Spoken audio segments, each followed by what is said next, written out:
now I ask His Excellency Mr. Gaston Browne, Prime Minister of Antigua and Barbuda, to come to the podium, please.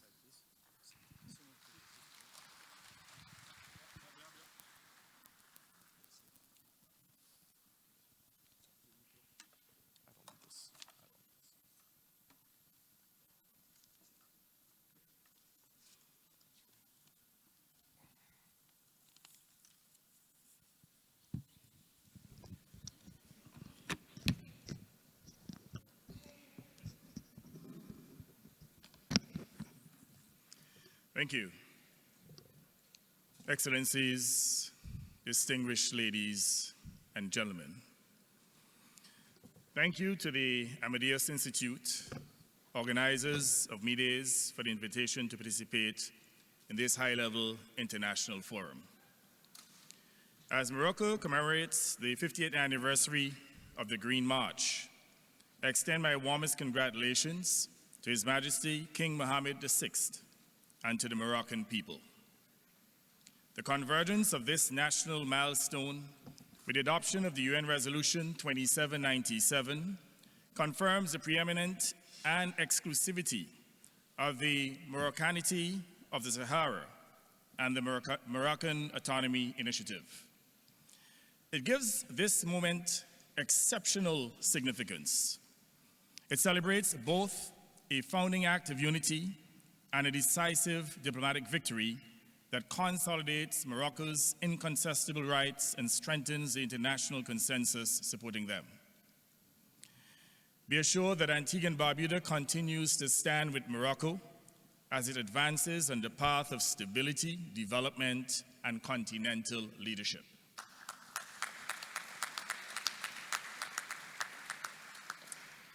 Distinguished ladies and gentlemen, today, we gather during one of the most unstable periods in human civilization, a moment of overlapping crises where the attendant shocks are compounded, undermining growth and development and destroying global balance. The polycrises are characterized by geopolitical confrontations with nuclear threats, the climate crisis, debt distress, food insecurity, technological disruptions, weakened multilateralism, and the aftershocks of the COVID-19 pandemic. The combination of these crises make them extremely devastating.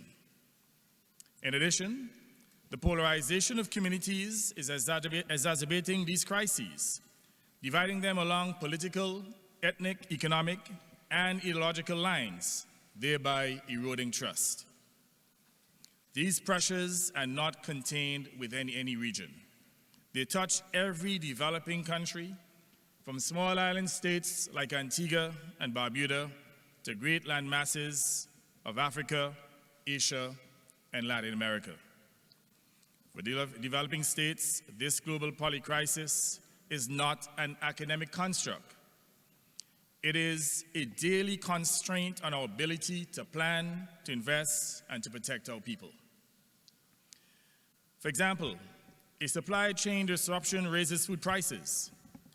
A climate shock deepens debt. Even a conflict far from our shores increases prices and drains fiscal space. Whereas vulnerability differs from nations to regions, it does not differ in consequence. Our experience as small island states echoes what many developing countries face: structural exposure to shocks that we do not control.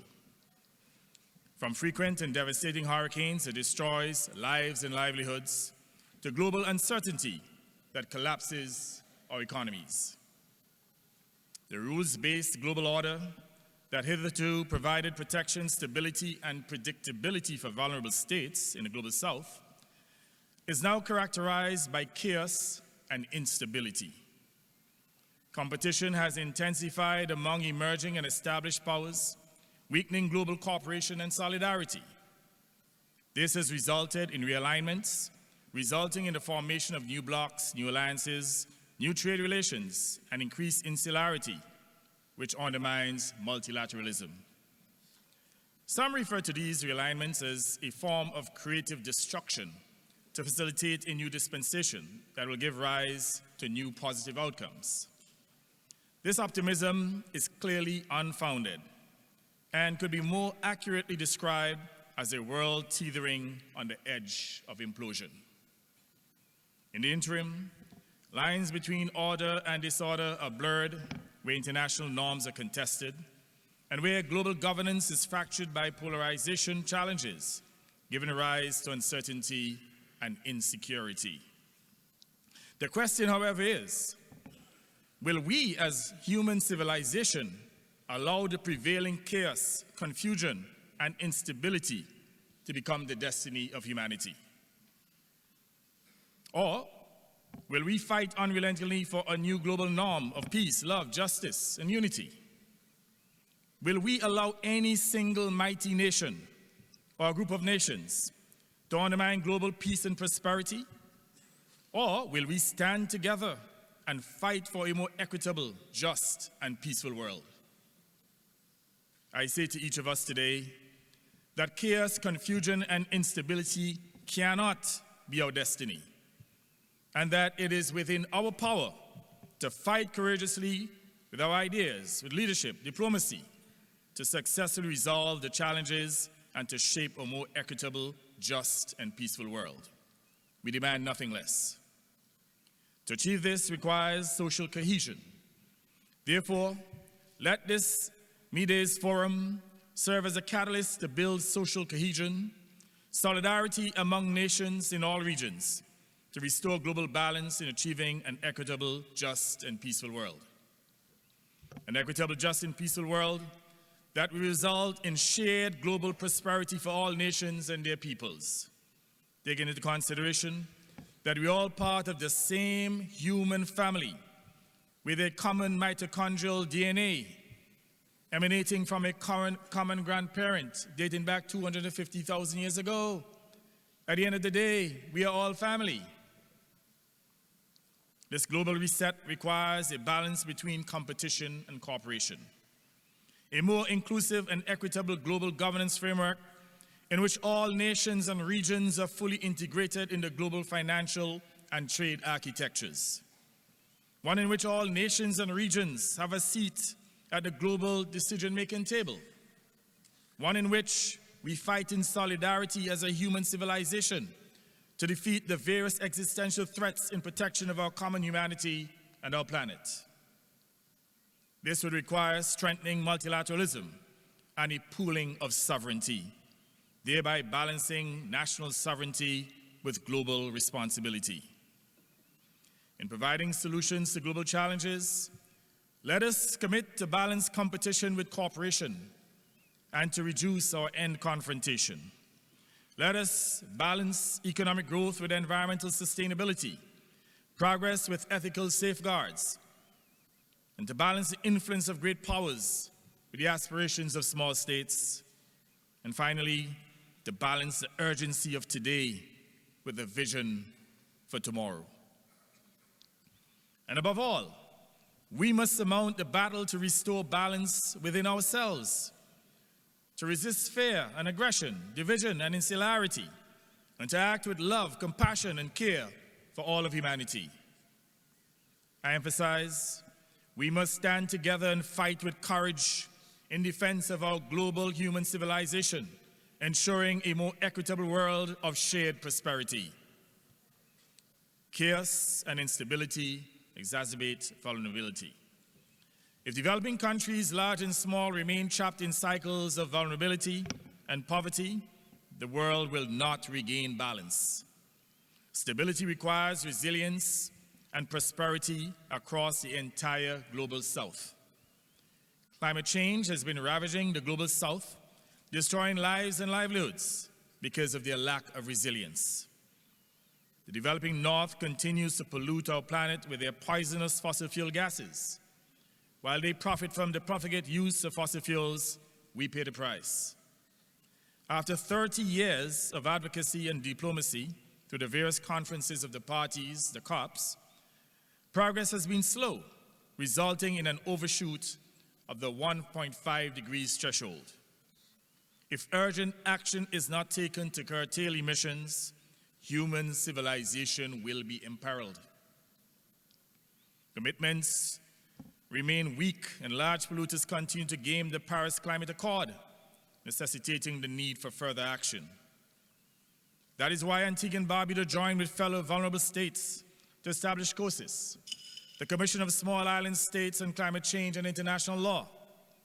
Through COSIS, we secured a favorable landmark advisory opinion from the International Tribunal for the Law of the Sea, confirming that greenhouse gas emissions causing marine harm breach states parties' existing legal obligations. Antigua and Barbuda worked with a broad coalition led by Vanuatu, spanning the Caribbean, the Pacific, Africa, and other progressive partners in Europe, to obtain the favorable advisory opinion of the International Court of Justice on climate change. Those opinions do not serve small states alone or small islands alone. They strengthen the legal rights of all states whose people and economies are threatened by climate damage.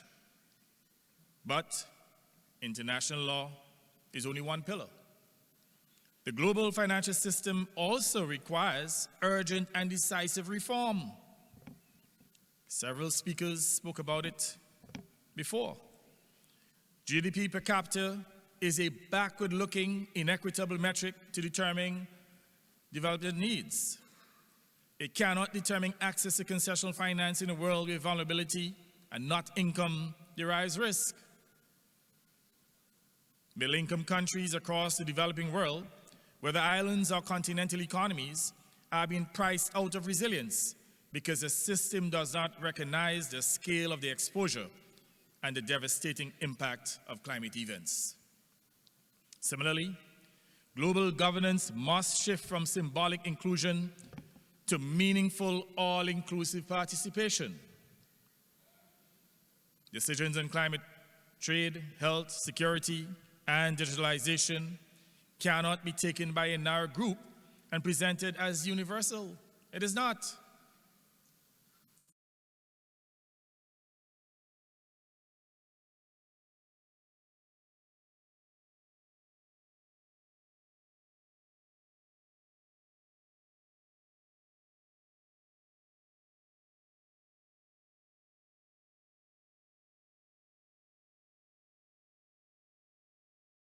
For exploiting natural resources and as basis for military adventures. They are not. Those who are determined to pursue military adventures should conduct them within their own borders, instead of exporting the risk and unintended consequences to peaceful nations. Our sovereignty, large or small, is not a token to be traded among others. Respect for international law, for territorial integrity, and for the sovereign equality of states must apply universally, and these principles must be defended without fear or favor. The polycrisis is a global problem that demands a global response. For developing countries, including small nations like ours, the stakes are especially high. Therefore, we cannot afford a world defined by might over right. Might does not make wrong right. We cannot accept a system where the vulnerable is forgotten or where the powerful dominates unchallenged. We must challenge them notwithstanding their power, notwithstanding the power symmetries. The Global South must stand in solidarity with each other and fight unrelentingly for a fairer, more equitable, just, peaceful, and stable world. But a fairer, more equitable, just, and stable world will not emerge unless the concerns of developing countries, those who bear the highest cost of global disruption, are taken seriously. The Global South must stand tall, exercise big voices and strong positions, advocating for fairness, for multilateralism, climate justice, reparatory justice, and inclusive, equitable development. We deserve nothing less. We have an obligation so to do in our own interests, and certainly in the interests of future generations. We must insist that the global balance we seek is not merely geopolitical, but a moral and human imperative. My dear friends, we are not here only to describe problems, and we are certainly not seeking charity. Developing states are bringing solutions, from regional integration projects to innovations in climate law, to the creation of the Multidimensional Vulnerability Index, to South-South cooperation frameworks that show genuine solidarity is possible. Distinguished ladies and gentlemen, the world is at an inflection point.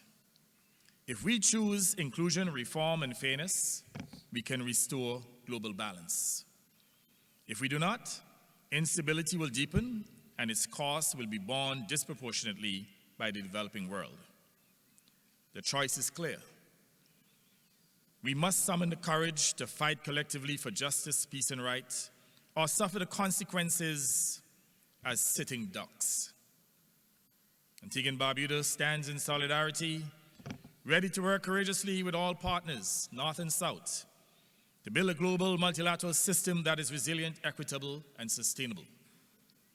Let's seize the opportunity to redesign the global financial and trade architectures, to innovate and to create a new progressive governance framework, a system that restores balance in our nations, our world, and our collective future of shared prosperity.